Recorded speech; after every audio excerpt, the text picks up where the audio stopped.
Good morning, everybody. We're going to warm up with a little case and then do some questions, kind of board review style. I think it's mostly first-year fellows on this today.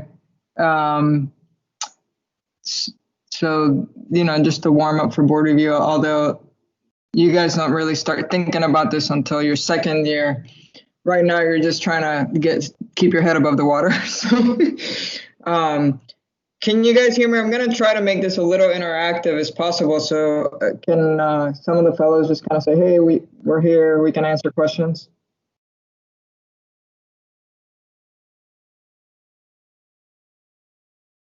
Hello? I think Dr. Drees is here, and Tuhina and Christian, and so we do have fellow representation. Yeah, so I'm just wondering, can you guys turn your mics on so that we can make this a little interactive? Everybody's mics are off.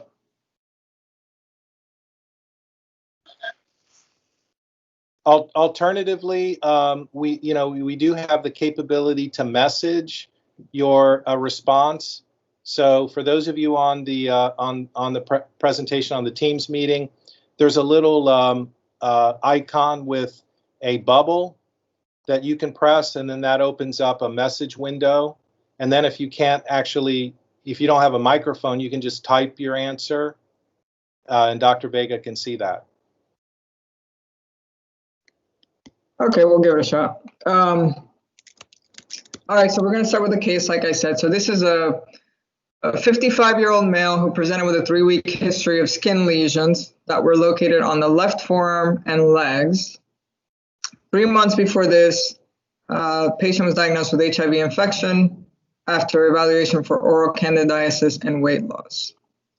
CD4 count at that time was 90, viral load was 573,000, and treatment was started with tenofovir, choicecidobine, efavirenz, which is a triplet, which tells you how long ago that was, but we still see a good number of patients on a triplet. And then also some Bactrim for prophy.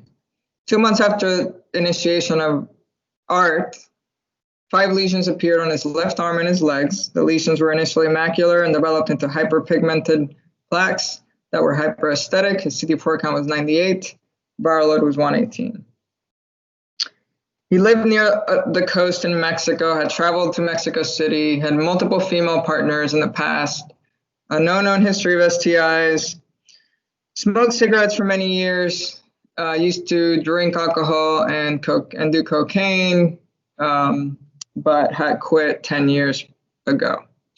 He denied any animal exposures. These were his vitals. No longer had the oral candidiasis. And I'll show you what the skin lesions looked like. So these are some of the skin lesions, and this is a case that was presented at one of my IDSAs that I went to. So these are the skin lesions, as you can see. So what do you guys think is the most likely diagnosis here? Probably Kaposi. All right, thank you. Anyone else have any opinions?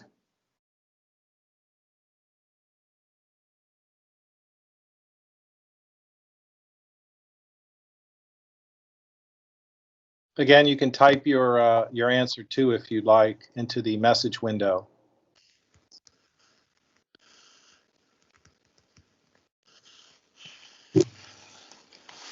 So just showing you the lesions again. Edward said works and agree with Christian. And John Tony said leprosy. John Tony's not allowed to participate. But what was Christian and what did you say? Hold on a second. Sorry, I last time I did this, we did it with audio and everybody was just shouting out answers. So I'm not sure. Dr. Vega, hit your message bubble button and you'll be able to see their comments. Yeah, no, I'm seeing the comments. I was just talking about the audio part because that's how we did it last time. Okay, Anyways, just have to get that text typed out. All right, so let's keep going, and then I'll tell you guys the answer. So 2 people for Kaposi's and John Tony for leprosy. So how would you describe these?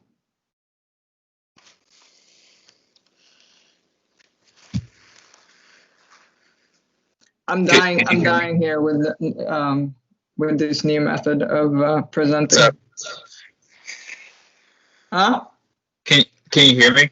I can hear you great, perfectly. Okay, perfect. I mean, they're kind of purple vascular kind of flat lesions, larger as well.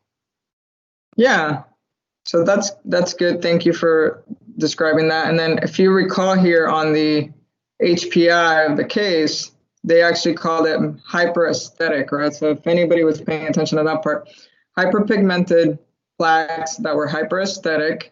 So if you were to, you know, I know you can only see the picture and that was an accurate description. So, but also if you were to touch them, they were hyperesthetic. All right. So erythematous, violaceous plaques, hyperesthetic. So pretty much exactly what you said, except for you can't feel it, right? So his hemoglobin was 11.8. Syphilis testing was negative. Hep B and C testing was negative. His skin test for TB was also negative. And he had a chest x-ray that was pretty much unremarkable. All right. So the answer is leprosy, and the biggest thing is the description of the lesions, the fact that they were hyperesthetic, and they kind of seem to sort of resurface after he was on treatment. So it could be potentially an iris manifestation of leprosy, right? Because some more of the skin lesions popped up after treatment. Right. So routine biopsy performed, mycobacterial cultures of the specimen yielded no growth. H&E revealed multifocal granulomatous infiltrate with epithelioid histiocytes and giant multinucleated cells.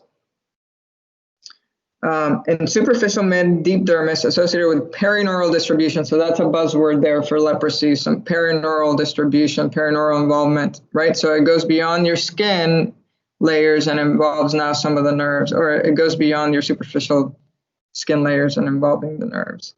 Ziehl-Nielsen stain was positive. They also did some slit skin smears of their earlobes, and they saw some acid-fast bacilli there. This is what those pictures, the stains look like there. All right, so we'll talk a little bit about leprosy, and then we'll get into some questions. So it usually affects the skin, nerves, and eyes. The prodromal symptoms are very slight and subtle, so they may not be recognized early on until you have this cutaneous, more cutaneous manifestations. 90% of patients will tell you that they had numbness at first, sometimes many years before the skin lesions appear. Temperature is the first sensation that's lost, right? So they'll have a lot of injuries on their hands from getting burnt while cooking or ironing or things like that. They can't sense extremes of hot or cold. Eventually, they'll lose sensations of light touch, then pain, then finally deep pressure. You can, like I said, you can see these masks in the hands and feet. When examining these patients, and I'll show you some pictures I took when I was in Colombia, and you know, leprosy walked in. I wasn't expecting that, but so you look in cool areas, superficial peripheral nerves of the hands and feet. Can, you know, if you're more of an expert, can look at the interior chamber of the eyes. Usually involvement of testes, chin, malar eminences, earlobes, nose, throat, any place that air goes through that makes it cold, knees, etc. From this stage, most of the lesions will evolve into either the tuberculoid form, borderline, or lepromatous leprosy, right? So you have a couple of different things going on as far as pathophys. It can be an immune reaction to nerves, to the nerves itself, so attacking the nerves, sensory nerves, and CNS. They have reduced blinking, so they have, because of the lack of sensation, they'll have some injury to the eye, to the corneas. Because of the loss of, or the invasion of the motor nerves, they can also have a lot of deformities and loss of mobility and function. They can also lose their eyelashes, brows, ear, nose, and have some ear and nose deformities. I'll show you some pictures. But essentially, especially in these countries that depend, a lot of people depend on manual labor, it can be pretty harsh. I mean, it could be for anybody, but especially in these countries where a lot of what they do is manual labor, right? Because eventually, and this is a pretty far along extreme case, but that's what I mean by deformities and kind of loss of function, and eventually they kind of auto-mutilate. All right, so it has a pretty long incubation period. It's very, very slow to divide, to multiply. Another reason why it's kind of hard to catch them. So about 14 days to multiply and to double, and that's why it's such a slow progressive disease. So it can take decades to manifest. There's some of the transmission modes are kind of controversial, but the majority of people in the field consider nasal mode of transmission, so from your nasal secretions, as the main mode of transmission. But you really need prolonged contact in small quarters, right? So like me treating these patients when I was in Colombia, you know, even if you're not wearing any protective anything, you're likely not to get contagious. It takes, like I said, a very prolonged contact in short and close quarters.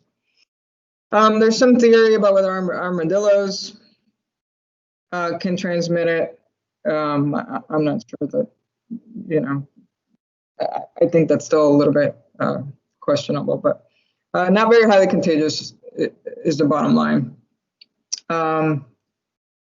So we kind of talked about this already. I'll skip through this in the interest of time. And you know, the main thing I will say about this is just remember what is typically affected. Check for hypoesthesia sensation in the lesions, right? Because that's a big telltale sign. And knowing about how the disease is manifested can help you with your physical exam, right? So you may want to check for touch, for pinprick, for temperature differences. I was talking about, you know, how they lose a lot of their corneal reflex, so you can check that. That's easy because of reduced blinking and dry eyes. Like I said, I'll kind of skip through this. So some more pictures of some of the manifestations of leprosy, as you can see here. This is the gentleman that I was, one of the patients I was examining in Colombia. This is right outside of Medellin. So as you can see, they're pretty subtle lesions, right? And he had them diffusely throughout his skin that had been there for years.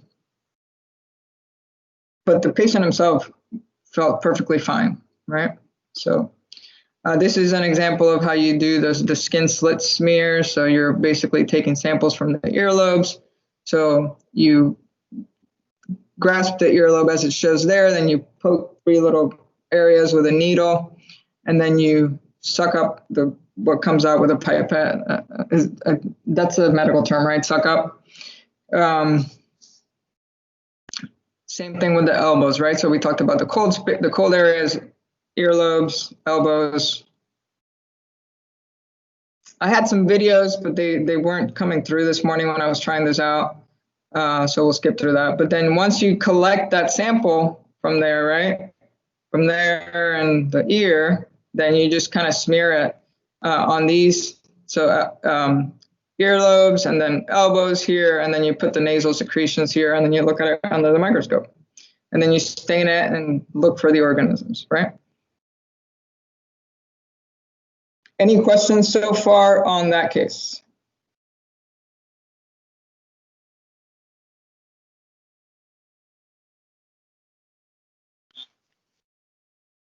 Before I move on to the questions? No? I love that Christian is the only one that has a picture on it. It's awesome. That's the only person I can see right now. All right, so we'll go back to questions. We actually had, it's Tony. We actually had a case here when I was a third-year resident who had lived in India for a period of time and had a lot of the manifestations was borderline lepromatous. We actually made the diagnosis by doing a nasal swab and sending it down for Ziehl-Neelsen, and it was positive. So we beat the dermatologist who did a biopsy. Nice. Yeah. You can do slit skin smears actually anywhere that you've got plaques. You just take your fingers, push it together, and take like a number 10 blade and just barely cause a small slit, hence the name slit skin smear, and collect the serum on a glass slide. Then you used to send it off to Carvel, but I'm not sure where we would send them off to now, since I'm not sure that Carvel accepts a lot of the specimens now. Yeah, this was done the way we were doing them there. Obviously, you do everything. There's no sending to the lab, right? So you collect your samples, and then you go and you stain it, and then you look at it under the microscope, which is pretty cool, right? Because you can see the whole process and learn how to diagnose it yourself. Yeah, my experience in med school of doing a Ziehl-Neelsen where you have to, heat the carpal fusion. I set the filter paper on fire, so first time was a fail. Second time was much better. All right, so we'll go back to our questions, just a little board review style questions to get you guys thinking about it. So this is a 72-year-old man presented with a 6-month history of chronic cough, occasional night sweats, and weight loss. He was known to have diabetes and hypertension. He had a smoking history of 60 packs per year, occasional alcohol intake, lived in Missouri, was a truck driver, had frequent visits to Phoenix, Arizona, and Michigan. CT chest revealed right upper lung lobe nodules and mediastinal lymphadenopathy. PET scan revealed increased uptake in lung nodules and lymphadenopathy. Biopsy showed necrotizing granulomas on GMS stain. And this is what the stain looked like here.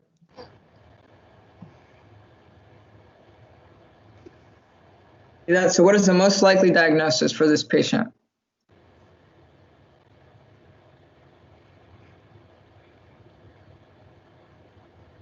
Show you that again. Feel free to unmute yourselves and answer, except for John Tony. Can you hear me? Yes.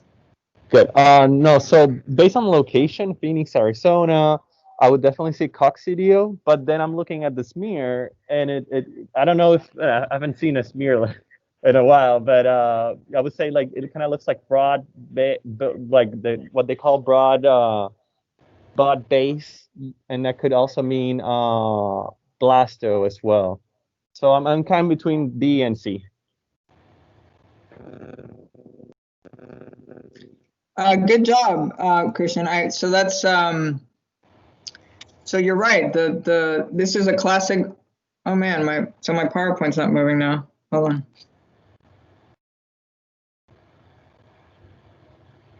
Huh. There we go. Yeah, so this is a classic board question in the way that they kind of try to throw a lot of things at you as far as the HPI part of things. Then they try to narrow it down a little bit later on, and most of the time, but they say they're not trying to trick you, but they certainly put a lot of different things that could throw you off a little bit. So you're right, this kind of makes you think potentially cocci, but then they show you the stain that doesn't necessarily look like cocci. So absolutely right. So I'm gonna get back to you guys on that one because I want to show you something else that's going to help you answer this one. So we'll go over the answers of both of these questions after. Okay. So question number 2 is a patient with HIV, CD4 count is 22, has a fever, shortness of breath for 3 weeks, and workup of sample from the lung shows you this. All right, so you guys see that? Therapy for diffuse pulmonary disease with this organism in this particular patient would involve what? So first you have to figure out what that is, right? So what does that look like?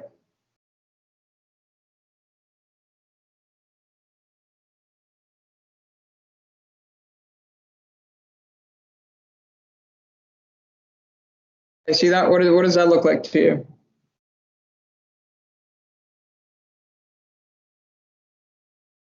Kind of like I think that's more coccidio. Yeah. Right. Yeah, so this looks like the coccispheral, right? Yeah. So then how would you treat this patient then?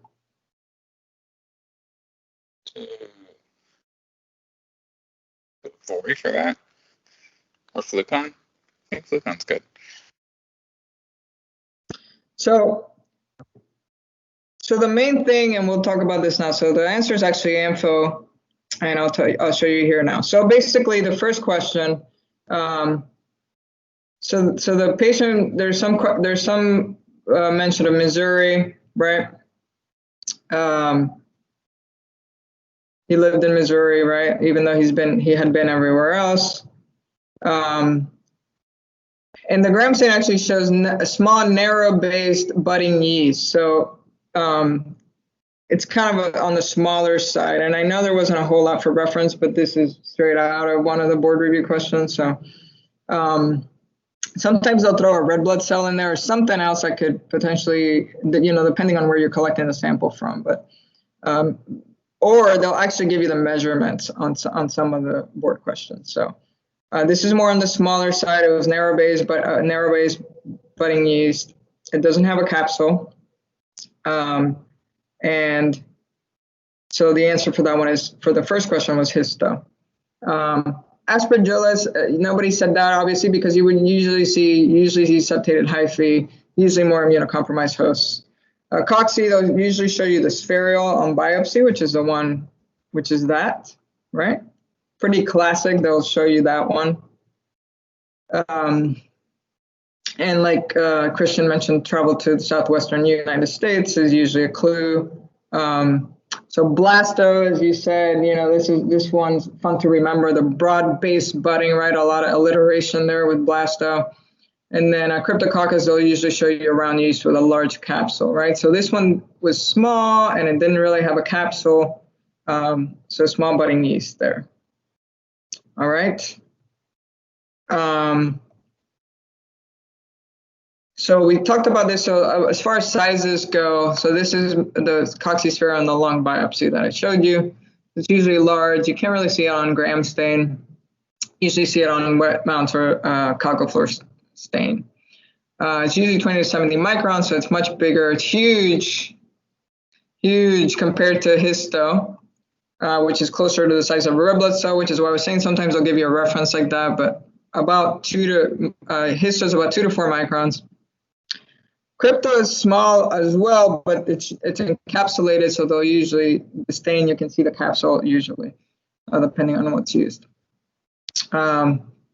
Cocci can also be seen or grown from sputum or BAL. And then for therapy, if we're talking about an AIDS patient with diffuse pulmonary disease, they want you to start with ambisome rather than an ASO up front. All right. All right, so next question. 47-year-old man with a 1-week history of fever, high fever, and a painful left groin. He lived in a rural area in Northern California, reported sustaining tick bites during a hiking trip, multiple rodent and spider exposures since moving more rurally a few weeks back, no significant travel history, and on physical exam, This was the lesion on his left leg. He had tender inguinal lymphadenopathy in addition to this lesion. What is the most likely cause of that lesion?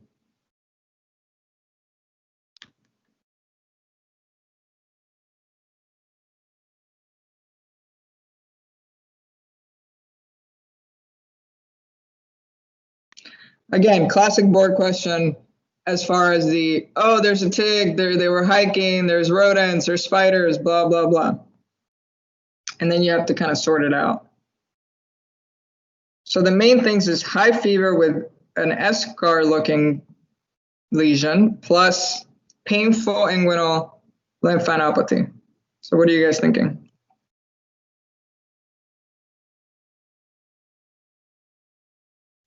And you're all muted, so I can't hear you. I don't know if you know that you're muted, just in case.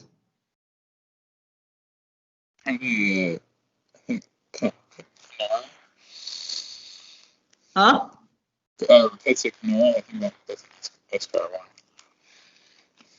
Say that again. Sorry, I couldn't hear that. Rickettsia canora. Okay, so yeah, that's in your differential for an eschar lesion like this. Mm-hmm. Anyone else?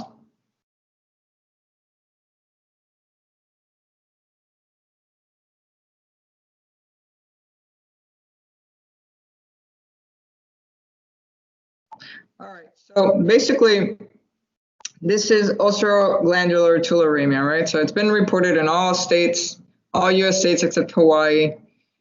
It's in your differential for an eschar formation with regional lymphadenopathy. And then some of this goes back to test taking skills, right? So what are these two organisms, D and E? What are they associated with? Rat bite fever. Yeah, rat bite fever, right? So they told you about rats and rodents and spiders and ticks. So rat bite, these are the two organisms with rat bite fever. What do we know about spirillum minus? Do you see it in the US? I guess I'll go straight to the point. Yeah, that one's not US, not North America. Yeah, exactly, right? So basically it's rat bite fever, but it's limited to Asia. We don't see it in the US. So right, so as far as test taking skills, you can take that out of the question. Doesn't really look like a spider bite, right? They're usually a lot more angry looking and painful. So Rickettsia conuri, we have to get all our Rickettsias straight in our head before the boards. These are really high yield questions, something that I would recommend, creating some kind of associations in your head and buzzwords for them and looking at them right before your test, because they love tick questions and they like to, and if you kind of learn about them, it's quick, it's easy, and you'll get your answers right, because they're pretty straightforward. So Rickettsia conuri is found around Mediterranean and causes Mediterranean spotted fever, and then Streptobacillus moniliformis is rat bite fever in the U.S., usually not associated with regional lymphadenopathy. So again, the answer is tularemia, ulceroglandular, with the painful lymphadenopathy and the eschar. This is just to show you, right? So the spider bites kind of seem to be in the mix for a lot of answers here, but usually they look really, really angry like this, with a lot of surrounding erythema and edema.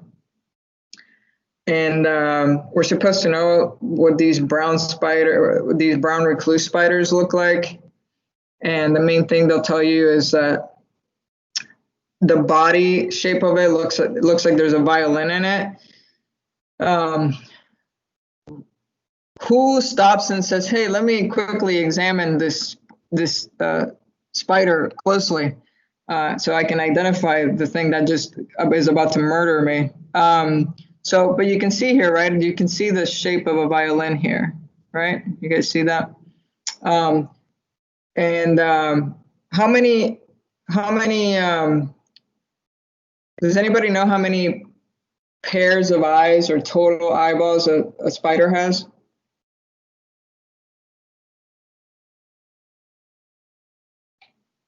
8? Oh, you saw it? Did you know that before? Spiders.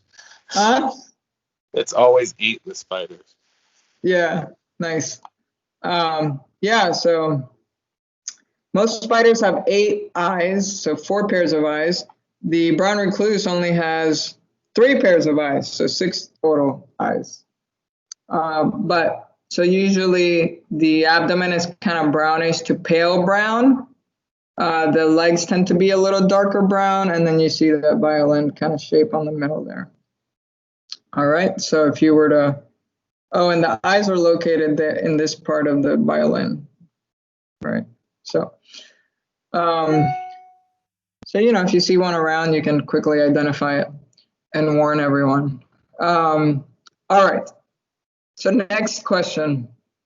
This is a 40-year-old man with neutropenic fever and headache, had finished induction therapy with cytarabine and daunorubicin 3 weeks prior after he was diagnosed with AML. He had no significant medical history, was a pretty healthy person, non-smoker, only occasional alcohol intake, worked for a local chicken farm in Missouri. On exam, temperature was 39.8, heart rate was 110, blood pressure was low at 80/58, respiratory rate was 18, with O2 sats at 95% on 2 liters. There was redness and tenderness over the right subclavian catheter site. Exam showed decreased breath sounds on bilateral basis with scattered crackles. The catheter was removed and the patient was started on vancomycin. ANC was 300, chest x-ray showed some old scarring, but nothing new. CT head with bilateral sinusitis, that was mild. Blood cultures and catheter tip cultures ended up growing a yeast. His galactomannan was negative, cryptoantigen was 1/64.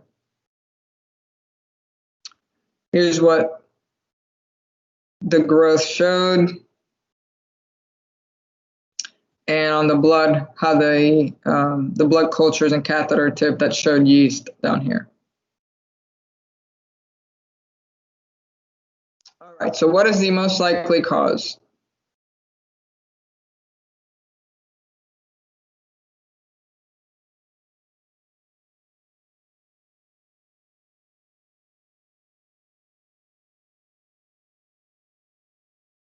And this is a tough question, and kind of a lot of this stuff we really no longer see anymore because everyone's on a pretty heavy duty antifungal therapy, right?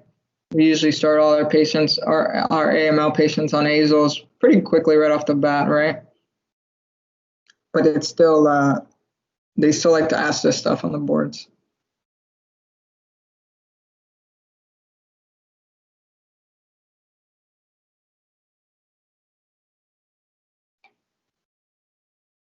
I feel like the antigen titer is trying to point towards cryptococcus, but a Lyme infection is more likely to be Candida.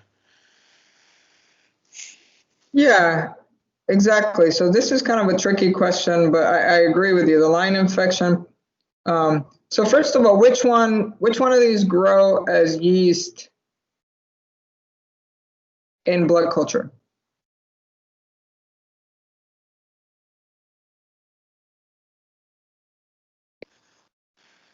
So Candida, obviously, but Yeah. crypto. I think the other ones are all molds. I guess. Yeah. So Candida, Trichosporin, and crypto can all grow as yeast in blood. If they tell you there's pseudohyphae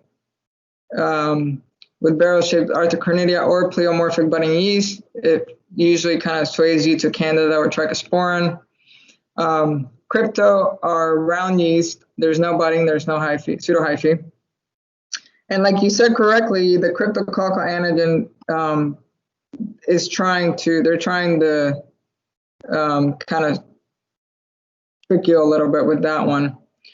So the answer is trichosporin, right? And then again, this is one of those that kind of pops up every once in a blue moon in some of these questions that we're not really used to seeing. So I like to kind of put these out there so you guys keep it in mind. A most of our AML patients, like you said, they're either on an azole or at least some micafungin up front. Mostly azoles now, but management includes, as they did, you take the line out, but then you have to treat with an antifungal, and you can either use Ambisome or voriconazole for Checker's point.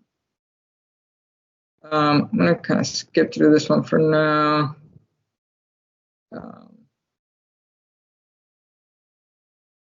All right, so 54-year-old man, history of fevers for 6 weeks, denied any other symptoms. He was being investigated for high blood sugar by his primary care doc and had a dental extraction 7 days prior to this presentation. He drank 35 units of alcohol per week, whatever that means, just sounds like a lot. Returned from Malaysia 6 months ago after a 2-month stay with his family during the summer months. On exam, his temperature was 38.9, had some mild abdominal tenderness in his right upper quadrant.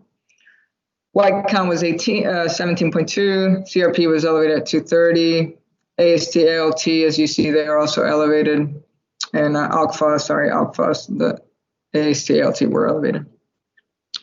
Abdominal ultrasound revealed a single large lesion in the right lobe of the liver, consistent with an abscess.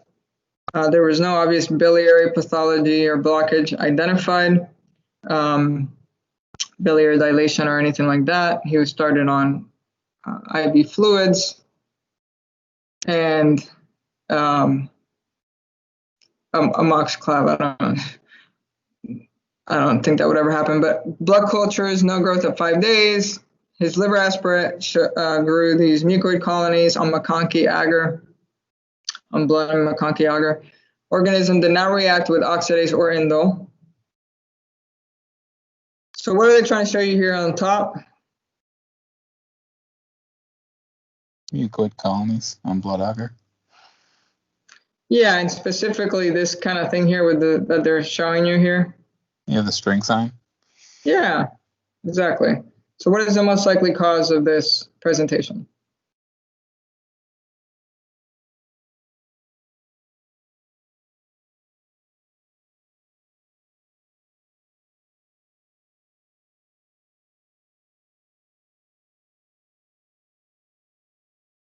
For some reason, I can no longer see you guys on the thing. So if you're writing comments, I can't see them.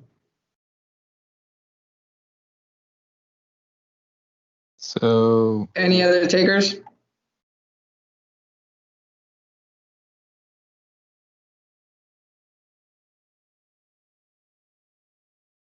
yeah, I guess I'll kind of stuck between two in my head. Okay. So Klebsiella, especially in Southeast Asia, is known to cause liver abscesses. But you can also get melioidosis in the same region, which is the Burkholderia pseudomallei.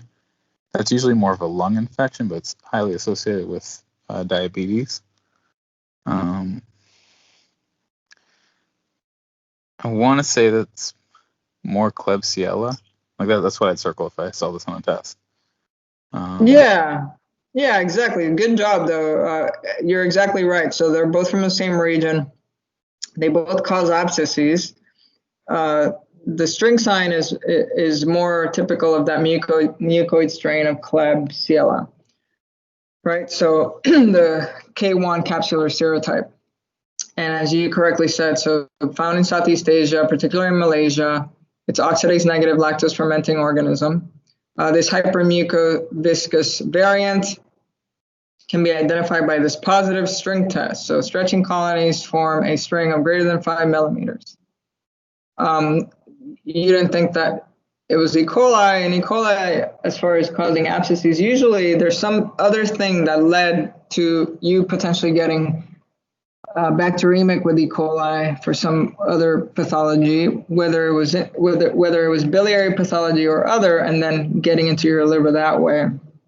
But it's hard. It's unusual to see it without some kind of ascending cholangitis picture or some other thing that would just cause E. coli abscess alone.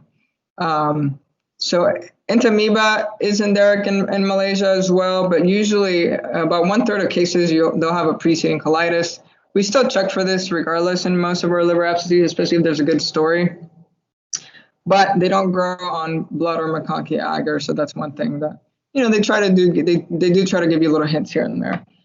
And as you said, melioidosis, which is Burkholderia pseudomyelii, can cause large abscesses, usually found in the environment. Also grows as mucoid colonies.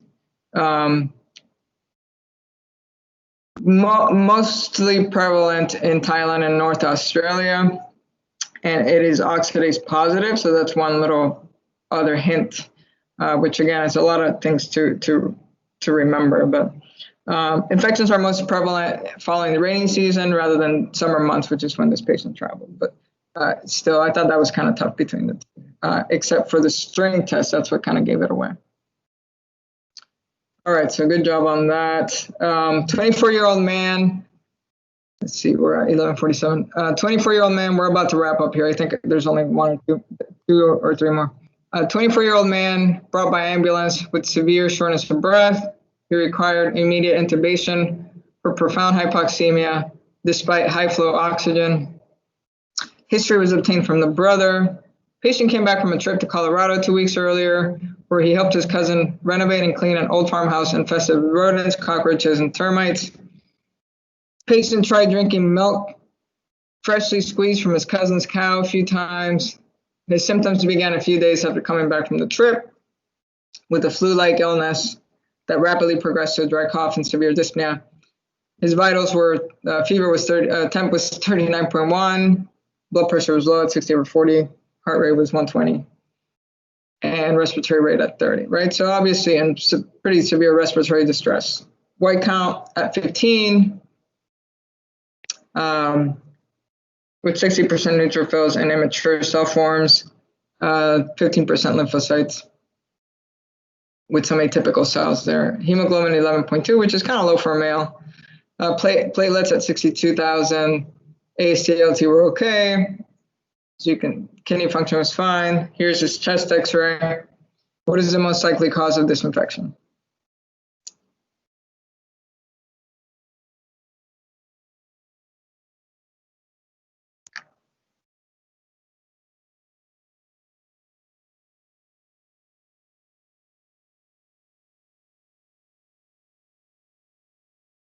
So what do you guys think?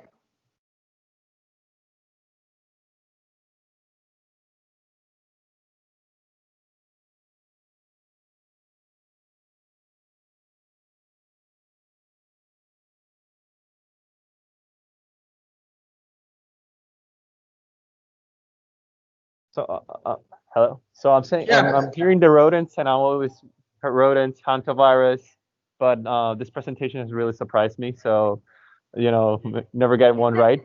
But I'm gonna go with hantavirus. You're gonna go with what? With hantavirus. Yeah. So what else? What else about this is kind of screaming hantavirus? Low platelets. Yeah, it's a young person in good health who was exposed to rodents, a farmhouse inside, right? So indoor exposure to rodents, who had a rapidly progressive, acute respiratory failure in a way, right? You don't see that with too many things in a healthy 24-year-old, right? And then, like you said, there's also some CBC abnormalities that are not typical of other things, right? So yeah, you're absolutely right. It's hantavirus. The other exposure that they gave you was this drinking milk freshly squeezed from his cousin's cow. But it's not very unlikely for Mycobacterium bovis to present with this rapidly progressive respiratory failure, right? That's not how it presents itself. And then the chest x-ray is showing you these bilateral, diffuse, fluffy infiltrates, right? Which is consistent with ours, which is how this presents usually with an acute respiratory distress syndrome, right? So the chest x-ray also helps you narrow it down. Good job on that one. Any questions on this? So basically hantavirus, or used to be called sin nombre, rapidly progressive respiratory failure with diffuse pulmonary edema, as you can see. Fever, leukocytosis with left shift, atypical lymphocytes, thrombocytopenia, and elevated hematocrit. Usually the Four Corners region, right? Utah, Colorado, Arizona, New Mexico, and there's an exposure history to rodents. All right, good job, Christian. All right, 19-year-old man, I think this is the last question, admitted with a 3-day history of abdominal pain and fevers. He lived in New York City, but had recently traveled to visit his family in Malaysia. He did not seek any pre-travel counseling. On exam, he appeared acutely ill. Blood pressure was 108/55. His pulse was 114. Temperature was 40. He had abdominal tenderness and was dyspneic at rest with increasing oxygen requirements. Hemoglobin was 8.3. Platelet count was 56. White blood cells was 4.5. And a blood smear revealed the following with a parasitemia of 3.8%. So what do you guys think is going on here? What is the most likely pathogen?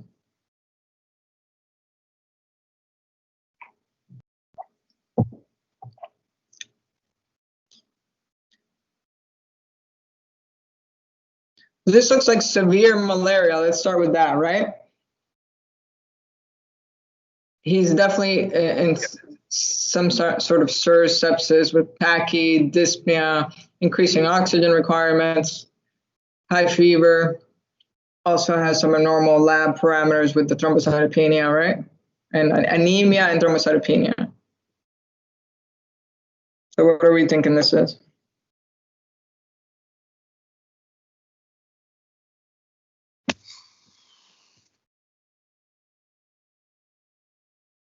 Sorry, my Teams was messing up.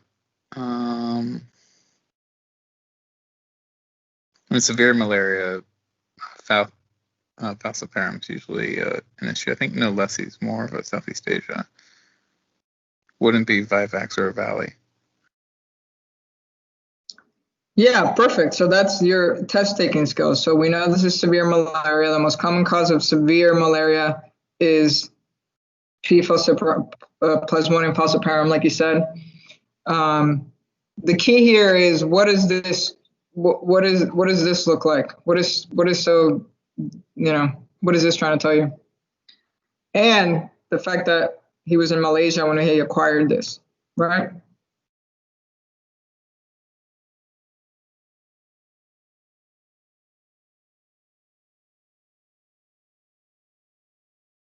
So take a shot, Edward. You're on it. I don't know the name of it, but usually falciparum, if they're trying to get you to think that way, is going to be severe malaria with the